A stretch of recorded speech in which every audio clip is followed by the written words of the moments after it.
Hey guys, welcome back to the #1 YouTube channel in the entire world. Today we're going to be talking about Paul and Karine because shit has really hit the fan with this couple. If you guys remember, I ordered a cameo from Paul the day before this entire shitstorm happened, where Karine left him, got in a car with an unidentified man and left. And then Paul said he got an STD from her and went to the hospital. And honestly, when all this transpired, I wanted to sit down and make a video for you guys right away. But the problem is I got really sick. I've been throwing up for the past couple of days. And I talked about it a little bit on Instagram. Follow me on Instagram, by the way. Okay, so the day after I sent Paul a cameo request, Karine gets in a car with the unidentified man with their child and leaves him. Yikes. Next thing you know, Paul takes to Instagram uploading pictures and videos that he's in the hospital and he has an STD. Paul also states in these videos that he's never cheated or been unfaithful to Karine, so this implies that she's been unfaithful to him and gave him an STD. Paul also doesn't tell us which STD it is. Not that that really matters, but like I would like to know which one. Is it the clap? Like I want to know which STD. Also, Karine files a restraining order against Paul, but in those restraining orders, Karine says that Paul is sexually and physically abusive. Now, these restraining order pictures were deleted by Paul after he posted them, about 10 hours after he posted them. But I'll be uploading these pictures in my community tab if you guys want to head over there after this video and see it and read the restraining orders for yourself. I think this whole situation with Paul and Karine is so shocking for people because Paul seemed like, even though he was kind of like failing business-wise and financially, he seemed like he was always trying and he had a positive attitude. And Karine just looked sad the entire time. Like I haven't seen a clip of them together where she's smiling. She looked sad and depressed the entire time on the show, and he seemed like the bubbly, positive one that was fast talking and like, hey, like, don't worry, we're trying, let's try this, let's try that. Even though he said a lot of ignorant things, I do think that a lot of it was for the show and everything like that. I do think that he seemed pretty positive. Also, just want to throw a disclaimer out there. These are allegations. Nothing's proven yet. Believe me, I know the first instinct is to automatically side with the victim. In this case, the victim is Karine, but nothing is proven yet, and people do often lie about abuse. It does happen. For example, let me tell you guys a little story. So this kid I was in class with, he was in one of my coding classes. He went to a party and had consensual sex with a girl. They were both drunk. She had a boyfriend. They had consensual sex. The next day, her boyfriend confronts her and is like, you cheat on me, what the fuck? And she says, no, he me. Because she didn't want to lose the relationship with her boyfriend. Next thing you know, they go to the police, they go to the university, and this kid in my coding class gets his whole life ruined. It goes on his record, he gets expelled from school, all because this girl lied about rape. This shit does happen. It goes both ways, and like that's the reason why I don't really like to just all of a sudden side with the victim, because some people claiming to be victims do lie. That does happen. Now that being said, let's keep going and talking about this Paul scenario because it is a really weird case. Now that being said, the way Paul handled this entire situation and telling the entire world about it on social media is definitely the wrong way to go about it. For those of you that don't know, when Karine was calling the authorities, Paul did an Instagram live video and Karine was like, hey, stop the live, and he was like, no. In this Instagram live Paul was doing, he talked about personal matters and details in their relationship that the public had no business knowing. He said she didn't renew her green card. He accused her of drinking around their child. He accused her of giving him an STD. Then Paul's mother even chimes in and accuses Karine of having sex with another dude in their bed, and their kid was on the bed at the time, which is super weird. Paul goes on to accuse Karine of physical abuse, saying that she shoved him, which I don't know if that qualifies as physical abuse, a girl shoving you. Like, if it's a Ronda Rousey fucking beatdown, I get that. That's definitely physical abuse. But, like, I feel like a guy saying a girl physically abused him by shoving him is kind of a bitch move. Don't be a pussy! Like, if B shoved me, I would probably just laugh about it. Like, that shit would not faze me. But I'm also an absolute unit. Paul also says in this live that Karine is pregnant and he doesn't think that the baby is his. Near the end of this Instagram live, they talk about who should have custody over their child, and Karine keeps saying that she wants to go to a safe place, she wants to get away, go to a shelter, and Paul is adamant that she stays. Okay, right now let's look at the restraining order post that Paul posted on his Instagram and then after like 10 hours deleted. So like I said earlier, this is going to be my community tab if you want to read it yourself. I've already read it, so I'm just going to like go through it. So right now I'm going to go through some of the comments that were on those posts. So first comment is, why the would you post this? Her statement is very upsetting, Paul. You need help. This is not okay. You need to stop what you are doing. Go hire a lawyer. Take care of yourself and the baby. Stop this insanity. You and incriminating yourself, and you will hurt the baby in the end. Do you want him to grow up and see this shit? Another comment reads, every woman you've been with can't be lying, Paul. You need help ASAP.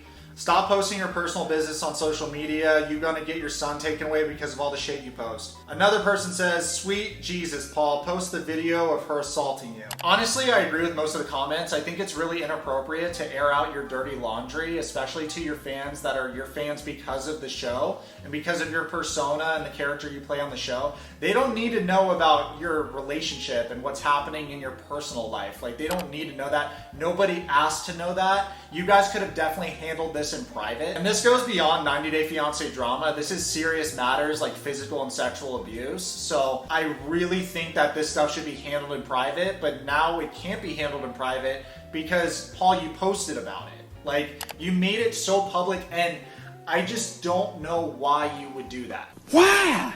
You're already throwing her at a disadvantage. This girl barely speaks English. I don't even know if she does speak English. So she's already not great at communicating. And like, how weird is that? Like, she's in America and she's like trying to get away with the kid. And now you're trying to like post and be like, I don't know why she left. The sheriff's department's looking for her. What is she doing? Why is she doing this? It's like, dude, obviously she wants to get away. I think you just gotta let her go, man. And honestly, by Paul posting so much about this stuff on social media, it's just kind of showing everybody that it seems like he cares more about his story and his side of the story getting out there and convincing everybody about his side of the story and what's really happening versus the well-being of his child and his wife, if that makes sense. It's like damage control, but I feel like your first thought should be, oh my God, is my wife and my child okay? Like, I would just not go on social media and I would like go and try to find them and like work it out, see therapists, talk about issues. I just think the way he's going about it is really suspect. Another thing I find suspect about Paul is this is not the first restraining order against him, and as Paul has mentioned himself, he has a criminal past. Paul has even stated, roughly 10 years ago, I was accused of burning my own property and I was incarcerated pending trial for 18 months until I took a plea agreement and got on probation. He admitted going on to explain the second charge. My ex-girlfriend and I both took out restraining orders against each other, and I ended up sending her a text message which directly violated that order, so I got locked back up over it. What's that old saying, guys? Does lightning strike twice? You know what I mean? If there's 2 restraining orders on this guy, I mean, can both girls be lying? Yeah, but is it likely? Not as likely as there's something wrong with this dude. Does anyone remember when Paul told Karine about his criminal past and then he like ran away into the forest and was like, oh my God, you don't deserve damaged goods, and ran and was like, don't follow me, and it was like super dramatic? That's a red flag right there. I think Paul is scared of losing the fame and the source of income because I don't think he's ever had a job as profitable and stable as making cameos or just all the fame and all the money that he's got from being on 90 Day Fiancé. I don't think he's ever had an opportunity like this. So I think he's going damage control because he doesn't want to lose that opportunity. That being said, your wife and your child are more important. You need to prioritize that over financial gains. So I really think you need to work on separating your online TV persona and your personal life matters. You don't want to cross those lines. You don't want to cross those streams, because here's the thing. Now that you've crossed the streams between the online TV persona and your private life matters, now they're just one and the same, and people are going to associate you with this stuff now. So Karine just made a post telling everybody that she's okay. I'm going to read the post right now. It was on Instagram, so let me find that really quick. So Karine said on Instagram, I want you all to know that me and Pierre are doing well now. All this past days, I had a lot going on. As the media showed, I had issues where the police was called because I feared for my life and my son's life, which led me to ask for help and ultimately be rescued from an environment that no longer was healthy for none of us involved in the situation. I'm getting the best help I could ever get.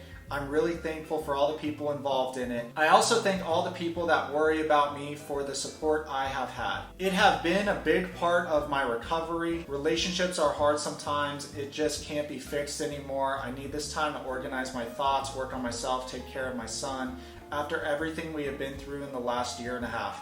Just to clarify, the EPO was me. I had help from a translator since I do not speak English. I also would like to state that I'm not missing. The police knows where to find me if they need me. This is a legal matter, not a media matter. That being said, it's the first and last time I will speak about it. Thank you all again, Karine. So this is from a third party that hasn't met or watched their season yet. I think Karine is handling the situation way more maturely. She wouldn't have even put out a statement if Paul didn't say anything and blow this whole situation up on social media. I don't even know what to say. I'm honestly surprised about the situation. It's kind of crazy that like I ordered a cameo from Paul and the day after this happens, it just really turned into a shitstorm, and I feel like it didn't have to be a shitstorm, but I think he made it one. We'll see how this goes. I'll be making video updates on this situation. You guys saw from my last video, Paul promised us that he's going to give us an updated video, an updated cameo on the 12th of August, so I believe his court date must be the 11th of August. I don't even know what to say about the situation because I don't know who's right in the situation. There's Paul's side, there's Karine's side, and then there's the truth. There's three sides to every story. I'll be honest, I haven't watched much of Paul and Karine together as a couple. I've seen a couple clips from Master of Blackjack. From the clips I've seen though, they don't look happy, they don't look romantic. I would never look at them and be like, that's a couple. She doesn't smile one time with Paul. I feel like this is where, because of all this stuff coming out, you guys just need to call it quits, dude. You know what I mean? Get divorced, you know, custody with the kid, that stuff gets weird, and I hate that for the kid. It's unfortunate, but you know, it depends on if the allegations are true or not, and there's a lot that goes into this, and it's still early stages, so I don't want to make any assumptions if I don't know the facts. All I can really say is I don't think you guys are compatible, and I think you need to move on with your lives as individuals. You ever have those friends where you look at and you're like, wow, you guys are cool as people, but together you just bring out the worst in each other? I think that's the case here, but I don't think that they're great people as individuals. I haven't met them, so I don't really know them, but I think together they just make a bad match and they bring out the worst in each other. You gotta call it quits and move on. Go separate ways, get therapy, don't let this affect the kid. And yeah, guys, let me know what you think about this in the comments. I'm interested to see what you guys think about this whole situation. Comment below, subscribe, let's be friends, let's be friends. Follow me on Twitch and on Instagram right now.